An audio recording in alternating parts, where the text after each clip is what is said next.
Olá, queridos alunos, tudo bem? Bem, esta videoaula e a seguinte serão videoaulas de correção, tá? Então, nós faremos uma série de correção de exercícios, que são os exercícios que vínhamos trabalhando nas últimas semanas e que eu deixei então para fazer esse compilado para corrigir de uma vez só, tá?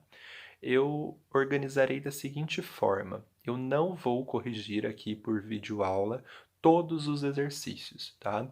Eu selecionei alguns, os mais importantes e os que eu percebi que os alunos tiveram mais dificuldade ou erraram mais. Os demais exercícios, tá, que eu não mencionar aqui, eu vou enviar por WhatsApp por meio de texto, tá? Então eu mesmo vou escrever a resposta e vou enviar para vocês verificarem, tá? Por que que eu vou fazer dessa forma? Porque esses exercícios que eu vou corrigir por meio de texto são exercícios que, pelo que eu percebi, a maioria acertou ou que não apresentaram grande dificuldade, tá?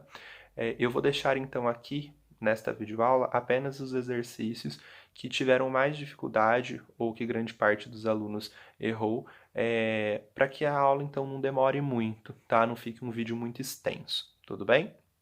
Esta videoaula ela vai ser dedicada então à correção do exercício sobre linguagem formal e informal e também sobre o livro O Carteiro Chegou, tá? Que estava então tudo no mesmo documento, certo? Então vamos à correção. Então observem, este primeiro exercício pedia para a gente analisar o contexto, ou seja, a situação em que a linguagem será empregada. Lembrando que, quando eu estou numa situação formal, que é aquela que eu converso com uma pessoa que eu não tenho intimidade, ou estou diante de um assunto sério, em um lugar sério, eu tenho que empregar uma linguagem formal. Agora, se eu estiver diante de um contexto, né, diante de uma situação, dentro de uma situação em que eu estou conversando com alguém que eu tenho intimidade, ou que o assunto não seja sério, esteja num lugar mais descontraído, eu terei que empregar uma linguagem informal. Isso é muito importante, gente, porque no dia a dia, tá, na vida de vocês, vocês conversarão em situações muito diferentes, tá? Terão situações mais formais, terão situações menos formais e que vocês precisam então adaptar a maneira de falar diante dessas situações, tá? É muito importante saber fazer essa adequação para não ser julgado, não sofrer preconceito dentro de determinados contextos, tá? Então vamos lá. Se eu estiver falando sobre política num canal de televisão, será que eu vou ter que falar mais formalmente ou menos formalmente? Mais formalmente, né, gente? Então eu tenho que usar uma linguagem formal, porque é um assunto sério, em um contexto formal, porque olha, é uma televisão que muitas pessoas estão assistindo, pessoas que eu não tenho intimidade, então eu vou usar uma linguagem mais formal, terei cuidado em como falar, não usarei gírias, né? Buscarei usar a norma padrão, então uma linguagem mais formal. Então a letra A eu vou colocar ali LF de linguagem formal, tá? B. Em uma pequena mensagem de celular para um amigo próximo.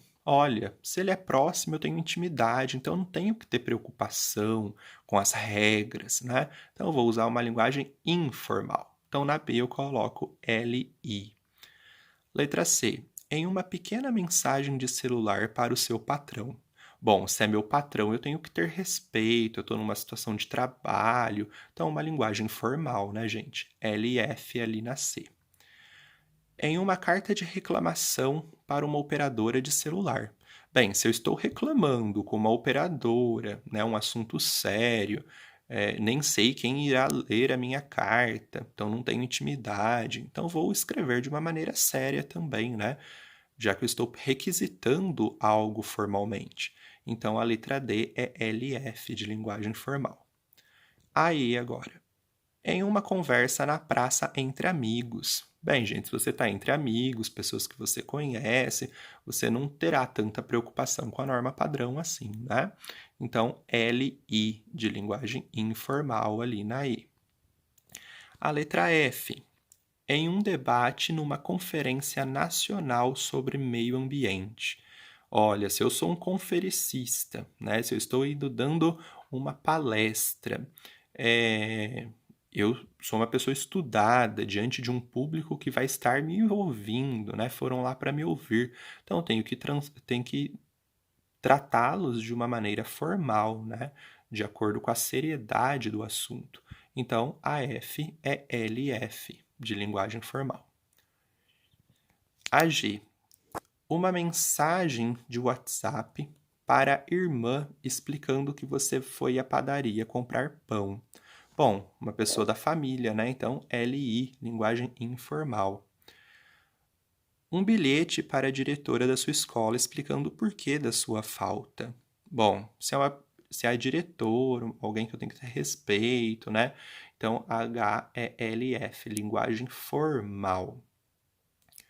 Um artigo de opinião solicitado pelo professor de português. Olha, se trata de um trabalho escolar, então eu tenho que usar os meus conhecimentos sobre a regra, né, sobre a norma padrão.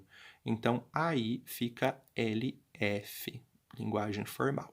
Tudo bem? Muito simples, não? Agora nós iremos para a questão 9, tá? Nós pularemos todas as outras, porque são questões que eu enviarei corrigida por texto no WhatsApp, tá? Vocês mesmos irão ler as respostas e conferirem para ver se tem o mesmo sentido. São respostas que não tiveram tanta dificuldade em fazer, então não vou gastar muito tempo e muita extensão aqui nesse vídeo para não ficar cansativo, tá? Então vamos para a 9. Na carta enviada à bruxa malvada havia um. Então, que gênero de texto havia dentro dessa carta? Quando a bruxa malvada abriu a carta, ela encontrou o que lá? Ela encontrou um panfleto de propaganda, gente. Ela encontrou uma propaganda sobre bruxaria, né, sobre utensílios de mágica. Então, ela encontrou uma propaganda, letra C, tá? Muita gente colocou narrativa. Não, gente, a narrativa é uma história. O livro é uma narrativa, né? O livro que nós estávamos lendo era uma história, uma narrativa. Só que a carta que ela abriu, em que ela encontrou lá dentro uma propaganda, né? Então pertence a esse gênero, tá? Agora a questão 10. A 10 não tem como eu dar uma resposta, porém eu quero comentar algumas coisas, tá? Para que vocês não errem mais. Então olha só, a 10 pedia que a gente fizesse assim. Agora é a sua vez. Use o que você aprendeu nesta aula sobre o gênero carta e não se esqueça de seguir a estrutura apresentada. Escolha um destinatário, ou seja, a pessoa que irá receber a carta, e escreva uma carta explicando sobre a pandemia que estamos enfrentando. Então, o que você deve fazer? Escrever uma carta para alguém que você escolher. Simples assim. Porém, não adianta só escrever o texto, você precisa estruturar esse texto. Você precisa colocar dentro da estrutura da carta. Para ser uma carta, ela segue algumas características, tá? Então, quais são essas características? Vamos ver. Olha aqui os elementos básicos da carta. Lá em cima, você precisa colocar o local e a data, tá? Então, você coloca primeiro o local e depois a data. Então, por exemplo, vocês são de Pradópolis, então vocês vão colocar, por exemplo, Pradópolis e aí a data. Por exemplo, dia 1º de junho de 2020, tá? Então, você coloca Pradópolis, 1 de junho de 2020. Vai ser a data que você escreveu a carta. Depois, tá? Tudo isso você vai fazer para criar a estrutura da carta. Depois você vai ter que usar um vocativo. O que é um vocativo? É quando você chama alguém. Na carta você não estará conversando com alguém, você vai estar conversando com o destinatário, com a pessoa para quem você enviou a carta. Então você vai ter que usar um vocativo, chamar essa pessoa. Então, por exemplo, Adriana, querida, tá vendo? Então, você usa Adriana, querida, né, vírgula. E aí, escreve o texto embaixo, tá? Então, olá, quanto tempo? Já estou com saudade. Gostaria de estar aí em Itu com você, aproveitando as férias. Tá vendo? Aí vai escrevendo tudo o que você deseja. No caso, um assunto sobre a pandemia, né? Nesse caso aqui não é uma carta sobre pandemia, mas no que foi pedido você vai ter que escrever sobre a pandemia. E por fim, ao terminar de escrever a carta, você tem que se despedir, tá? Então você vai colocar, por exemplo, abraços e depois colocar o seu nome embaixo, tá? Que vai ser a sua assinatura. A linguagem da carta, ela vai depender do destinatário.